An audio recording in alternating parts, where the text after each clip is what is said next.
This video covers programming concepts used in O-Levels and A-Levels exams. The first one that we're going to cover is the declaration statement. So a declaration statement always includes the name of the variable. By the way, the name of the variable is also called the identifier of the variable. So we've declared a variable called marks and given it a data type of integer. So all the variables that you're going to be using in the program, you need to declare them first before you can write your program code. Here you can see that I have declared a total of 3 variables. Total is going to hold an integer value and the variable name is going to hold a string value. So when you do these declarations, what basically happens is that each of these variables is assigned a memory location in the RAM.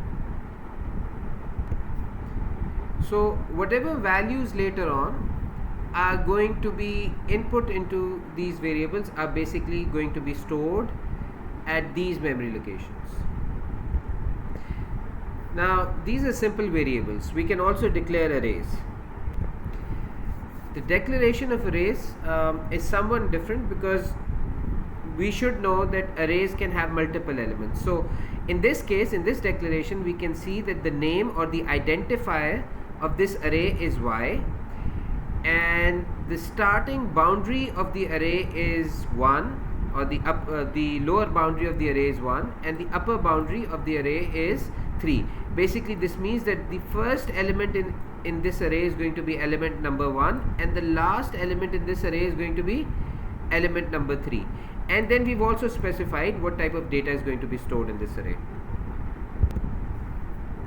So for a one-dimensional array, all of these, so this memory location basically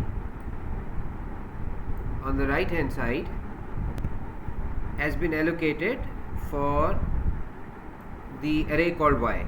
Now all of this, all of these 3 elements belong to this array called y.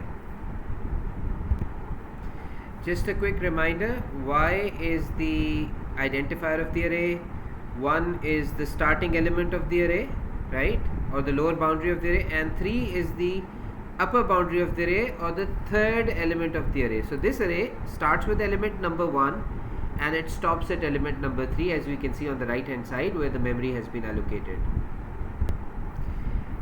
And if we plan to use a 2D array in a program code, then we can also declare a 2D array. X in this case is the identifier of our 2D array.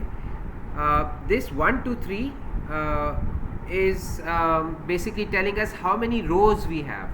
So we're going to start with row number 1 and go up till row number 3, and then this 1, 2, 3 is telling us the number of columns we have. So we're going to start with column number 1 and we're going to go till column number 3. As you can see here on the right hand side, all of these, all of this entire memory location belongs to X.